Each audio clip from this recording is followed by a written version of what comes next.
다시 녹화 시작했습니다. 8월 10일 제 3주차 17일차 D162 D-162. 자, 오늘은요 총 3가지 생각을 하게 됐는데, 오늘은 일단 휴일이었어요. 그래가지고 그림은 안 그렸습니다. 하지만 생각을 3가지 정도 해보게 되는데요. 제가 지금은 현재 그 전날도 그렇고 밑그림에 대한 공부를 계속 하고 있었는데, 제가 그리는 모습을 보고 좀 지적해 주시는 그 어떤 분이 있어요. 그래가지고 그 지적해 주시는 분 말을 말을 들어보고 제가 나름대로 생각을 정리해봤습니다. 일단은 인체를 그릴 때, 우리가 보통 그림 그릴 때 이체 대생을 많이 하지 않습니까? 인체를 그릴 때 밑그림을 그리잖아요. 그래가지고 어떤 밸런스, 입체감, 무게중심, 형성되어 있는 어떤 느낌, 그런 거를 잡기 위해서 많은 노력을 하는데, 제가 그런 부분에서 잘 잡지 못하니까 좀 노하우를 알려주셨습니다. 일단 그런 잘 맞춰야 된다. 그래갖고 그 노하우가 과연 어떨지에 대한 한 가지 생각. 그 구체적인 내용은 여기서 말을 하진 않겠지만, 첫 번째가 그겁니다. 두 번째는 어떤 용어의 차이. 우리가 미술에서 서로 토론을 하거나 얘기를 할 때 어떤 같은 용어를 쓰면서도 다른 의미를 서로 쓰지 않습니까? 과연 리듬이란 무엇일까? 드로잉에서 리듬이란 무엇일까? 그거에 대한 얘기와 비례가 똑같다 라는 말에 그 어떤 의미가 차이가 있을까 생각을 해봤는데요. 첫 번째로 리듬. 리듬에는 어떤 비주얼적인, 우리가 하나의 그 대상을 볼 때 여러 각도에서 볼 수 있지 않습니까? 여러 각도에서 볼 때 그 리듬을 볼 때 각도에 따라서 이제 아우트라인의 리듬은 달라질 수가 있죠. 꾸불거리는 느낌. 그거는 형태를 볼 때마다 어떤 각도에서 보느냐에 따라서 리듬은 달라질 수 있잖아요. 어떤 사람들은 이제 큰 느낌을 위해서 그 시각적인, 입체적인, 표면적인 이젤이 아니라 캔버스 종이 위에 나타냈을 때 그 2차원적인 아름다움을 보기 위해서 실루엣을 쓰시는 분들도 있고, 리듬이라는 어떤 흐름선을 쓰시는 분들도 있지 않습니까?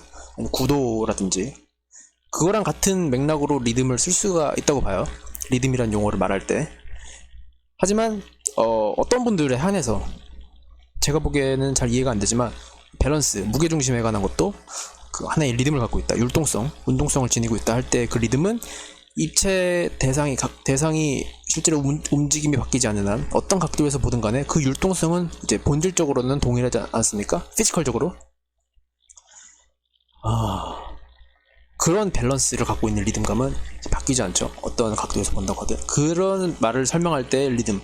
그래가지고 그 두 가지 의미가 서로 다를 수 있어가지고 제가 그분과 얘기를 할 때 혼동이 된다, 이런 부분에 대해서 얘기를 좀 했고요. 그리고 비례가 과연 똑같다라는 게 어떤 말이냐, 그런 말을 할 때 제가 갖고 있는 어떤 비례의 똑같음이라는 기준은 그 모는 종이에다가 그림 그리시 격자선 이렇게 써가지고 그림 그릴 수 있잖아요. 그렇게 모는 종이 그리고 격자선 써가지고 그리면 똑같이 외곽선을 똑같이 그릴 수 있지 않습니까?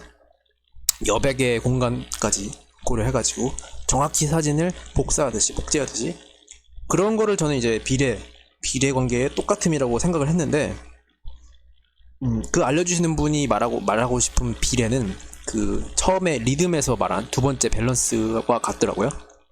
약간 머리가 커지든 간에 흉곽이 커지든 골반이 커지든 그런 건 중요한 게 아니라, 어떤 인체가 갖고 있는 어떤 뼈대, 그런 것들이 무너지지 않게, 어깨가 탈골된다거나 목이 옆으로 틀어진다거나 아니면 허리가 조금 이렇게 골반이 틀어진다거나 그렇게 하지 않고, 그 어떤 입체 관계의 어떤 올바른 형성, 비례 관계, 그런 것들의 똑같음이라고 말씀을 하시더라고요. 근데 저는 그런 것도 생각을 하면서 이제 비례를 똑같아야 된다고 생각을 했기 때문에, 어떤 그 아웃라인, 그 시각적인 아웃라인, 사진 모작할 때처럼 그 여백의 공간까지 완전히 똑같은, 입체적으로 생각하면서 그런 시각적인 것까지 완벽하게 똑같이 해야 되는 건가 하는 그 어떤 그 개념 차이 때문에 약간 받아들이는 데 있어서 약간 혼란이 있었죠. 어떤 그런 부분 짚었다는 거. 자, 이 용어 차이에 대한 얘기가 오늘 두 번째 생각했던 거예요. 용어 차이에 대한 얘기, 하위 요소에 이제 두 가지, 리듬과 비례에 대해서 얘기를 했지만, 어쨌든 크게는 오늘 하루 중 세 가지 고민했던 것 중에 두 번째였습니다. 용어 차이에 관한 것. 세 번째는 의지의 차이에 관한 문제입니다. 사실 이거는 굉장히 저도 중요하게 생각하고 있는데, 이거를 이제 감지는 하고 있지만 어떻게 하면은 이거를 빠르게가 아니라 어떻게 하면은 좀 의지를 좀 강하게 할 수 있을까? 그거는 제가 중요하다고는 생각을 했지만 어떻게 해야 되는지 좀 잘 몰랐단 말이에요. 예를 들어 이런 말이 있죠. 하루에 공부를 그림 그리는 사람이 10장을 하는 사람하고 20장 하는 사람.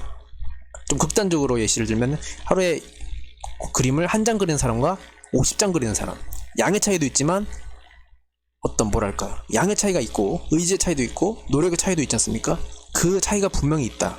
그림 그리는 사람들 사이에서도 그런 말을 하기 때문에 그냥 흐지부지 그냥 널널하게 그리는 것보다 그렇게 많이 좀 더 열심히 좀 더 빠르게 의지를 갖고 하는 공부가 분명히 질적으로도 차이가 있을 거다라는 얘기를 해주셨어요.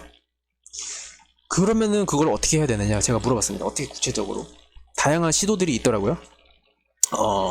일단은 여러 가지 노력 중에 하나가 좀 빠르게 모두 어떤 행동이든 어떤 생각이든 빠르고 집중력 있고 일사불란하게 끝낼 수 있게끔 노력을 하라고 하더라고요. 그래가지고 사실 지금 제가 말을 이제 횡설수설 하는 것 같은데 그럼에도 불구하고 왜 횡설수설 하냐면은 제가 억지로 이렇게 빨리 말하려고 하고 있어요. 생각이 정리를 말을 빨리 하고 어떻게 좀 액션을 빨리 많이 취한다고 해서 생각이 빨리 정리가 되는 건 아니겠지만 아무튼 그런 노력을 조금 과장되게 해보라고 말씀을 하시더라고요. 그냥 연기라고 하더라도 빠르게 액션을 빠르게 뭔가 행동을 할 때도 굼뜨지 않게 약간 좀 긴장돼 있게 예민하게 빠르게 할 수 있게끔 연습을 하면은 처음에는 그게 잘 안 될 수 있더라도 나중에 가면 그게 몸에 좀 익숙해지고 좀 집중력에 좀 강화에 도움이 될 수도 있다고 좀 말씀해 주셔서 그대로 한번 시도를 해보려고 합니다. 그런 것 같은 맥락으로 이제 해볼 수 있는 여러 가지 시도가 하루에 100장을 그리겠다. 아침에 눈 뜨자마자 딱 일어나가지고 앉아갖고 100장을 그리겠다.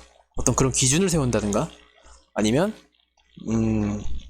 여러 가지가 있죠. 행동, 그림을 그릴 때도 딱 집중력 있게 빠르게 해서 이제 막 틀리게 그리면 안 되겠지만 정확한데 굼뜨지 않게 여유이지 않게 좀 예민하게 촘촘하게 그런 노력을 한다든가 아니면 막 그림을 그리는 동안 화장실 가고 싶어. 화장실 갔다 오면은 어떤 리듬감이 깨진다거나 집중력이 깨진다거나 그럴 수 있으니까 화장실 가는 걸 참는다던가 뭔가 그런 약간 굉장히 예민한 사람처럼 흉내를 내보라고 하더라고요. 그래서 당분간은 원래는 제가 그런 사람이 아니거든요. 저는 저 세월이 가나 이렇게 막 천천히 행동하는 사람인데 생각도 그렇고 앞으로는 좀 이렇게 빠르게 해보려고 노력을 해볼 생각입니다. 굉장히 저는 원래 예민한 사람이기 때문에 여유로워지고 싶어가지고 늘 여유롭게 행동하는데 앞으로는 빠르게 해볼 생각입니다. 근데 빠르게 하는 게 익숙하지가 않다 보니까 말이 꼬이고 혀가 꼬이고 횡설수설하게 되네요. 그래서 오늘 총 3가지 생각을 해봤는데 하나는 밸런스를 맞추기 위해서 입체감 어떻게 하면 형성감 그 비례를 밑그림을 그릴 때 빠르게 잡을 수 있을까에 대한 고민 그리고 두 번째는 용어 차이에 대한 두 가지 용어의 차이에 대한 어떤 입장 차이에 대한 생각 고민 어땠는지 나와 그 사람의 차이가 어떤지 고민해보는 시간 가졌고요. 세 번째는 의지의 차이 의지를 어떻게 하면은 더 강하게 할 수 있을까에 대한 고민을 해봤습니다. 빠르게 말해가지고 빠르게 끝내고 싶었는데 오늘도 8분이 걸렸습니다. 이상입니다.